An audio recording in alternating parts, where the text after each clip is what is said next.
হাসিনা মোদি বৈঠকে রেল সংযোগ বাড়ানো সহ 10টি সমঝোতা, তিস্তার পানি বণ্টন নয় মহাপরিকল্পনায় বিনিয়োগের বিষয়ে বাংলাদেশ যাবে কারিগরি দল, বললেন ভারতের প্রধানমন্ত্রী। বাংলাদেশ সফরের আমন্ত্রণ শেখ হাসিনার। बांग्लादेश में तीस्ता नदी के संरक्षण एवं प्रबंधन पर बातचीत के लिए शीघ्र ही एक टेक्निकल टीम বাংলাদেশ का दौरा करेगी। ভারতের একটা বিরাট অর্থনীতির দেশ, সহযোগিতা পাওয়াটা এটা আমাদের জন্য অত্যন্ত গুরুত্বপূর্ণ। নবযাত্রা শুরু হয়েছে উন্নয়নের পথে, বন্ধুত্বের পথে। নয়াদিল্লির রাষ্ট্রপতি ভবনে বাংলাদেশের প্রধানমন্ত্রীকে রাজকীয় সংবর্ধনা, গার্ড অব অনার।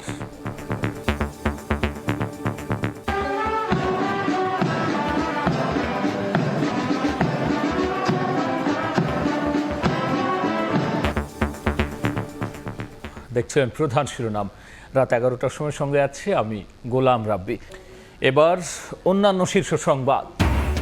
প্রথমবার অ্যাম্বুলেন্সে এভারকেয়ার হাসপাতালে বেগম জিয়া, শারীরিক অবস্থার অবনতি হওয়ায় সিসিইউতে ভর্তি, মেডিকেল বোর্ডের পরামর্শে চলছে চিকিৎসা।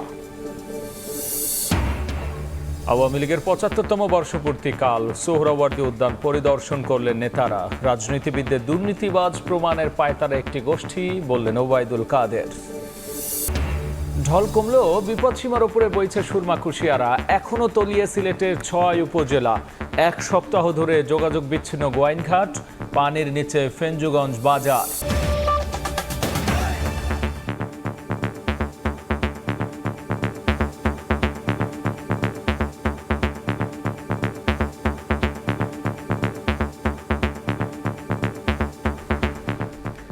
নয়াদিল্লিতে বাংলাদেশ ভারতের দ্বিপাক্ষিক বৈঠক সফল আর ফলপ্রসূ হয়েছে দাবি করলেন দুই প্রধানমন্ত্রী।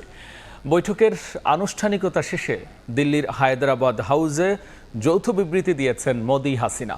ভারতের প্রধানমন্ত্রী এ সময় জানিয়েছেন, তিস্তার পানি নিয়ে আলোচনায় শীঘ্রই বাংলাদেশে কারিগরি দল পাঠানো হবে। আর প্রধানমন্ত্রী শেখ হাসিনা বলেছেন, আন্তরিক সম্পর্কে এই দুই দেশের উন্নয়ন ও বন্ধুত্বের এর মধ্য দিয়ে নবযাত্রা শুরু হলো। এর আগে দ্বিপক্ষীয় বৈঠকে দুই দেশের মধ্যে 10টি সমঝোতা সই হয়। নয়াদিল্লি থেকে সে খবর জানবো সুব্রত আচার্যের কাছে। বাংলাদেশের অকৃত্রিম বন্ধুরাষ্ট্র ভারতের রাজধানী নয়াদিল্লির ঐতিহাসিক হায়দ্রাবাদ হাউসে এভাবেই দুই দেশের পতাকায় সেজে উঠেছিল প্রধানমন্ত্রী শেখ হাসিনা ও নরেন্দ্র মোদীর আনুষ্ঠানিক বৈঠকের জন্য। স্থানীয় সময় শনিবার বেলা 12টার কিছু আগে হায়দ্রাবাদ হাউসে পৌঁছলে প্রধানমন্ত্রী শেখ হাসিনাকে অভিবাদন জানান ভারতের নতুন করে প্রধানমন্ত্রীর দায়িত্ব ফিরে পাওয়া নরেন্দ্র মোদী। ফটো সেশনের পর হায়দ্রাবাদ হাউসের নীলগিরিতে বৈঠক কক্ষে একান্ত বৈঠকে বসেন প্রধানমন্ত্রী নরেন্দ্র মোদী এবং প্রধানমন্ত্রী শেখ হাসিনা। এরপর হায়দ্রাবাদ হাউসের গার্নাল হলে দুই প্রধানমন্ত্রীর নেতৃত্বে বসে প্রতিনিধি পর্যায়ের বৈঠক। সেখানে বিস্তারিত পরিসরে আলোচিত হয় দুই দেশের সার্বিক ইস্যু।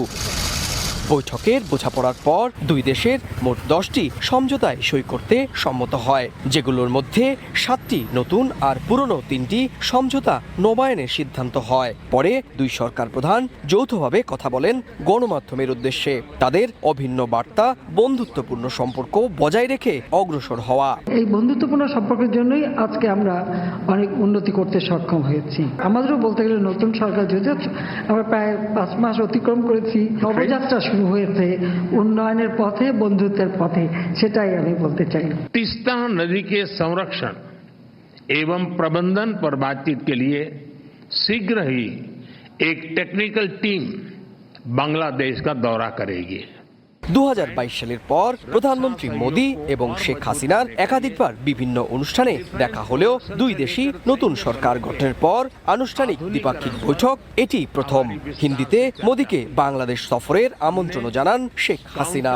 आइए बांग्लादेश में, देखिए बांग्लादेश को कितना कुछ हमने कर पाया और हमने क्या करेंगे। প্রতিবেশী দুই রাষ্ট্রের অর্থনীতির চাকা ঘুরতে পারে এই বন্ধুত্বের দৃঢ়তার মধ্য দিয়ে, আর সেটাই এবার হায়দ্রাবাদ হাউসে প্রধানমন্ত্রী শেখ হাসিনা এবং ভারতের প্রধানমন্ত্রী নরেন্দ্র মোদী যৌথ সাংবাদিক সম্মেলনে সামনে আনলেন। নয়াদিল্লির হায়দ্রাবাদ হাউস থেকে সুব্রত আচার্য, সময় সংবাদ।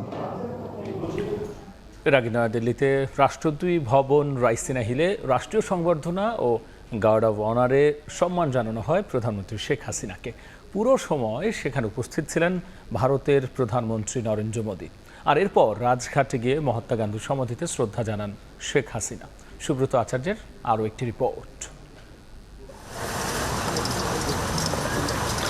নতুন দায়িত্ব নিয়ে প্রথম কোনো বিদেশি অতিথি হিসেবে প্রতিবেশী বাংলাদেশকেই প্রাধান্য দিল মোদী সরকার। বিশ্বস্ত বন্ধু রাষ্ট্রের সেই ডাকে প্রধানমন্ত্রী শেখ হাসিনাও ছুটে গেছেন ভারতের রাজধানীতে। শনিবার স্থানীয় সময় সকাল ৯টায় প্রধানমন্ত্রী শেখ হাসিনা রাষ্ট্রপতি ভবনের ফোর্ট কোর্টে পৌঁছালে তাকে অভ্যর্থনা জানান ভারতের প্রধানমন্ত্রী নরেন্দ্র মোদী।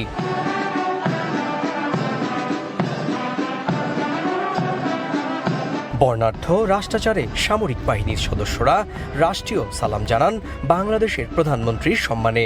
সালাম গ্রহণ করে লাল গালিচায় হেঁটে গার্ড পরিদর্শন করেন সরকার প্রধান শেখ হাসিনা।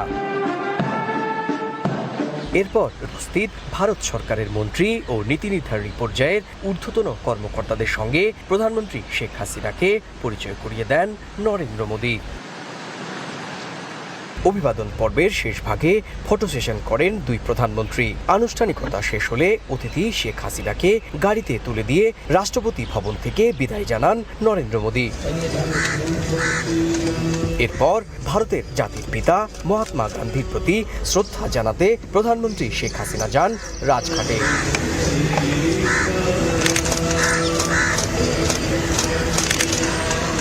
ভারতের রাষ্ট্রপতি ভবনের সামনে থেকে সুব্রত আচার্য, সময় সংবাদ। তিস্তার পানি বন্টন চুক্তি থেকে আনুষ্ঠানিকভাবে যেন সরেই গেল ভারত।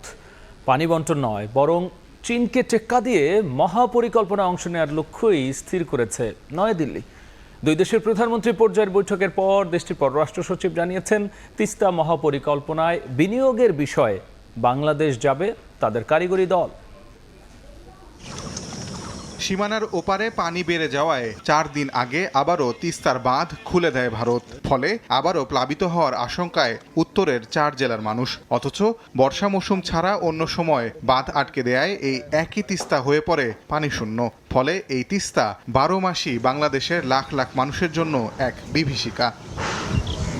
বাংলাদেশ ও ভারতের মধ্যে দীর্ঘমেয়াদী অমীমাংসিত বিষয় তিস্তা নদীর পানি বন্টন চুক্তি। 2011 সালে ভারতের প্রধানমন্ত্রীর বাংলাদেশ সফর এবং 2014 সালে শেখ হাসিনার ভারত সফরে তিস্তার পানি বন্টন চুক্তির বিষয়ে আশায় গুড়ে বালি হয়ে যায়। এরপর থেকে দুই দেশের উচ্চ পর্যায়ের সব সফরেই বাংলাদেশের আগ্রহ তিস্তার পানি। শনিবার নয়াদিল্লিতে দুই দেশের সর্বোচ্চ পর্যায়ের বৈঠকে ওঠে তিস্তা ইস্যু। পরে ভারতের প্রধানমন্ত্রী বলেন, বাংলাদেশে তিস্তা নদী সংরক্ষণ ও ব্যবস্থাপনার জন্য দেশটির কারিগরি দল শিগগিরই বাংলাদেশ সফর করবেন। बांग्लादेश में तीस्ता नदी के संरक्षण एवं प्रबंधन पर बातचीत के लिए शीघ्र ही एक टेक्निकल टीम বাংলাদেশ का दौरा करेगी। অর্থাৎ পানি বন্টন চুক্তি থেকে আনুষ্ঠানিকভাবে সরেই গেল ভারত। দেশটির পররাষ্ট্র সচিব সাংবাদিকদের প্রশ্নে স্পষ্ট করলেন, পানি ভাগাভাগি নয়, ভারতের চোখ এখন Teesta মহাপরিকল্পনায়। Conservation of Teesta River, which requires a fair degree of, I should say, technical management. It's less about water sharing per se. It's more about the management of the water flows within Teesta River. বর্ষার পানি ধরে রেখে সারা বছর ব্যবহারের জন্য তিস্তা মহাপরিকল্পনা বাস্তবায়নে শুরু থেকে আগ্রহ দেখিয়ে আসছে চীন। এরই মাঝে মে মাসে বাংলাদেশ সফর করে এই মহাপ্রকল্পে অর্থায়নের প্রস্তাব দেন ভারতের পররাষ্ট্র সচিব। তাজওয়ার মাহমুদ, সময় সংবাদ, ঢাকা। হঠাৎ অসুস্থ হয়ে পড়ায় সিসিইউতে ভর্তি করা হয়েছে বিএনপির চেয়ারপারসন বেগম খালেদা জিয়াকে। রাজধানীর এভার কেয়ার হাসপাতালে চিকিৎসাধীন রয়েছেন তিনি। শুক্রবার রাত 2টার দিকে হঠাৎ করেই বেগম জিয়ার শ্বাসকষ্ট বেড়ে গেলে প্রথমবার অ্যাম্বুলেন্সে হাসপাতালে নেওয়া হয় তাকে। শুক্রবার গভীর রাতে হঠাৎ করে ফিরোজায় প্রবেশ করে অ্যাম্বুলেন্স। তড়িঘড়ি করে হাসপাতালে নেওয়া হয় সাবেক প্রধানমন্ত্রী ও বিএনপি চেয়ারপারসন বেগম খালেদা জিয়াকে। রাত 3টায় হাসপাতালে নেওয়ার পরই ভর্তি করা হয় করোনারি কেয়ার ইউনিট সিসিইউতে। রাত 12টার পর বেগম খালেদা জিয়ার শ্বাসকষ্ট বাড়তে থাকে। এক পর্যায়ে অবস্থার অবনতি হলে তার ব্যক্তিগত চিকিৎসক AZM জাহিদ হোসেন ও ডাক্তার শাহাবুদ্দিন তালুকদার তাকে হাসপাতালে নেওয়ার সিদ্ধান্ত নেন। তবে বেগম জিয়ার ব্যক্তিগত গাড়ি নয়, এভারকেয়ার হাসপাতালের অ্যাম্বুলেন্সে নেওয়া হয় তাকে। এর আগে বহুবার হাসপাতালে যাওয়া আসা হলেও এবারই প্রথম অ্যাম্বুলেন্সে হাসপাতালে নেওয়া হলো সাবেক প্রধানমন্ত্রী বেগম জিয়াকে। ডাক্তার AZM জাহিদ হোসেন জানিয়েছেন, শারীরিক অবস্থার অবনতি হওয়ায় গভীর রাতেই হাসপাতালের CCUতে ভর্তি করা হয় বিএনপি নেত্রীকে। এদিকে শনিবার বিকেলে হাসপাতালে গিয়ে বিএনপি চেয়ারপারসনের শারীরিক অবস্থার খোঁজ খবর নেন দলের মহাসচিব মির্জা ফখরুল ইসলাম আলমগীর। হাসপাতালে দেখতে গিয়েছিলাম, এখন তিনি CCUতে আছেন। তার অবস্থা অত্যন্ত আশঙ্কাজনক। ডাক্তাররা ভেতরে কাউকে যেতে দিচ্ছেন না। আমি ডাক্তারদের সঙ্গে কথা বলে যেটা জানতে পেরেছি যে তার অবস্থা বেশ ক্রিটিক্যাল। জনগণের কাছে আহ্বান জানাতে চাই, তারা যেন ম্যাডামের যেন সুস্থ হন, তাই সেজন্য যেন দোয়া করেন আল্লাহ তাআলার কাছে। ৭৮ বছর বয়সী বেগম খালেদা জিয়া আর্থাইটিস, হৃদরোগ, ফুসফুস, কিডনি, লিভার ও ডায়াবেটিস সহ বিভিন্ন জটিলতায় ভুগছেন। আহমেদ সালেহিন, সময় সংবাদ, ঢাকা। রাজনীতিবিদদের দুর্নীতিবাজ প্রমাণের পায়তারা করছে একটি গোষ্ঠী, এমন মন্তব্য করেছেন আওয়ামী লীগের সাধারণ সম্পাদক ওবায়দুল কাদের। কাল দলের ৭৫তম বর্ষপূর্তি উপলক্ষে সোহরাওয়ার্দী উদ্যানের সমাবেশ স্থল পরিদর্শনকালে তিনি এমন মন্তব্য করেন। সমাবেশে প্রধান অতিথি হিসেবে উপস্থিত থেকে বক্তব্য দেবেন প্রধানমন্ত্রী শেখ হাসিনা। ১৯৪৯ সালে KM দাস লেনের রোজ গার্ডেনে পূর্ব পাকিস্তান আওয়ামী মুসলিম লীগ প্রতিষ্ঠার মধ্য দিয়ে গোড়াপত্তন হয় দেশের অন্যতম রাজনৈতিক দল আওয়ামী লীগের। দেশের বৃহত্তম ও সর্বপ্রাচীন এই রাজনৈতিক দলটি ২০০৯ সাল থেকে টানা ৩ মেয়াদে ক্ষমতায় আসেন। স্বাধীনতা যুদ্ধে নেতৃত্ব দানকারী প্রধানতম এই দলটি এবার পদার্পণ করছে ৭৫ বছরে। ৭৫তম প্রতিষ্ঠাবার্ষিকী উপলক্ষে রোববার দলটির পক্ষ থেকে ঐতিহাসিক সোহরাওয়ার্দী উদ্যানে মহাসমাবেশ সহ বিস্তারিত কর্মসূচি গ্রহণ করা হয়েছে। শনিবার সকালে দলের সাধারণ সম্পাদক ওবায়দুল কাদের সহ সিনিয়র নেতারা অনুষ্ঠানের স্থল পরিদর্শন করেন। আমরা রাজনীতি করি মানুষের জন্য, মানুষের সাথে আমরা ছিলাম, আছি, ভবিষ্যতেও থাকব। অসৎ ব্যবসায়ী ও দুর্নীতির বিরুদ্ধে জিরো টলারেন্স ঘোষণা দিয়ে তিনি বলেন, দেশের রাজনীতিবিদদের ব্যর্থ প্রমাণ করতে অপতৎপরতা চালাচ্ছে একটি মহল। পলিটিশিয়ানরা ব্যর্থ, এটা প্রমাণ করার জন্য এক শ্রেণীর লোক আজকে বাংলাদেশে তৎপরতা চালাচ্ছে। আমরা সেটা বুঝি, তার বিরুদ্ধে আমরাও প্রস্তুত। ৭৫ বছরে দলের অপ্রাপ্তির হিসেব নয়, প্রাপ্তির হিসাব করেই দল এগিয়ে যাচ্ছে বলে উল্লেখ করেন ওবায়দুল কাদের। সেটা হচ্ছে প্রসূন আশিস, সময় সংবাদ, ঢাকা। টি-20 বিশ্বকাপের খবর। সেমি স্বপ্ন বাঁচিয়ে রাখার মিশনে ভারতের দেয়া ১৯৭ রানের টার্গেটে ব্যাট করছে বাংলাদেশ। এই মুহূর্তে অ্যান্টিগার স্যার ভিভিয়ান রিসার্চ স্টেডিয়ামে আছেন সহকর্মী সাজিদ মুস্তাহিদ। সরাসরি যাচ্ছি তার কাছে। ম্যাচের প্রায় ৬ ওভার বাকি রয়েছে, তবে আমরা ম্যাচের ফলাফল কিন্তু বলে দিতে পারি। বাংলাদেশ বড় ব্যবধানে পরাজয়ের সামনে।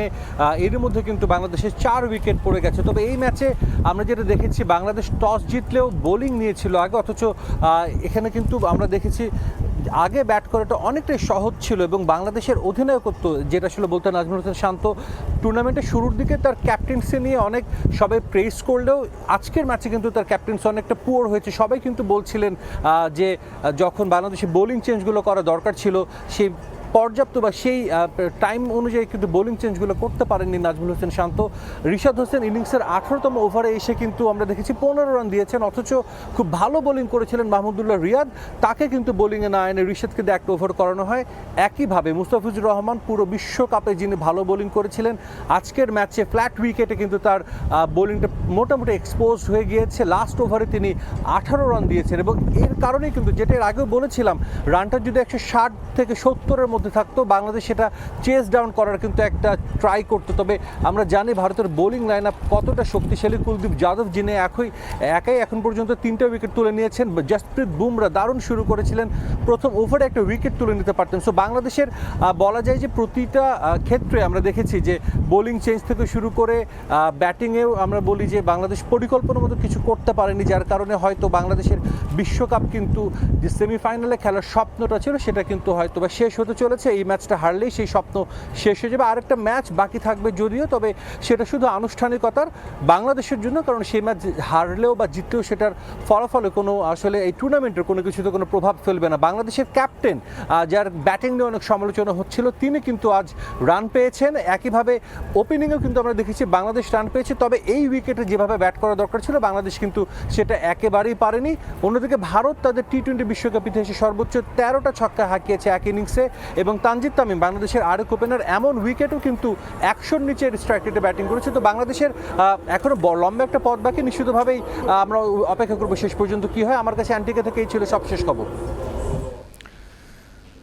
টি-20 বিশ্বকাপের আজকের ম্যাচ ভারত বাংলাদেশের খেলার সবশেষ নিয়ে আমরা সরাসরি ছিলাম অ্যান্টিগায়। প্রতি বছর বন্যায় প্রায় $1 বিলিয়ন ক্ষতি হয় বাংলাদেশের। সম্প্রতি ঘূর্ণিঝড় ও উত্তর পূর্বাঞ্চলে পানি বৃদ্ধিতে ক্ষয়ক্ষতি হলেও কৃষি অধিদপ্তর বলছে জাতীয় পর্যায়ে তেমন প্রভাব ফেলবে না এই দুর্যোগ।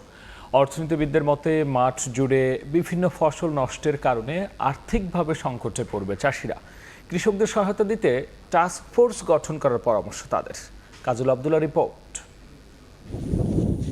পাহাড় হাওর জলাভূমির পাশাপাশি বিস্তৃত পরিসরে নানা ফসলের চাষাবাদ সিলেট অঞ্চলে, অন্যদিকে বৈচিত্র্যময় ফসলের সম্ভার উত্তরাঞ্চল। তবে প্রতি বছর বর্ষা মৌসুমে পাহাড়ি ঢলে দেশের এই দুই অঞ্চলে সৃষ্টি হয় বন্যার। দেরাজ করছিলাম, ডাটা শাক করছিলাম, এগুলা মনে করেন পানির তল বর্তমানে উত্তরের পানি আয়া সবগুলা পুকুর তল গিয়ে গেছে। সম্প্রতি ঘূর্ণিঝড় রেমালের আঘাতে দেশের 50 জেলায় ক্ষতিগ্রস্ত হয় প্রায় 1 লাখ হেক্টর জমির ফসল, 5 লক্ষাধিক কৃষক ও আর্থিক ক্ষতি 1060 কোটি টাকা।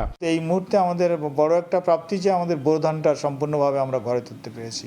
আমাদের জাতীয় পর্যায়ে এটার কোনো প্রভাব পড়বে না। প্রাকৃতিক এসব আঘাতে ফসলের ক্ষতি নির্ণয়ে গঠন করতে হবে টাস্ক ফোর্স, বলছেন অর্থনীতিবিদরা। আজকে কোন টাস্ক ফোর্সকে আমরা দেখতে পাচ্ছি যে তারা গিয়েছে, তারা একটা আপনার দেখতেছে যে কারা কারা ক্ষতিগ্রস্ত হচ্ছে, কোন অঞ্চলটা বেশি ক্ষতিগ্রস্ত, কোন অঞ্চলটা কম ক্ষতিগ্রস্ত হচ্ছে, আর এই আর্লি ফ্লাড ফোরকাস্টিং কোথায়।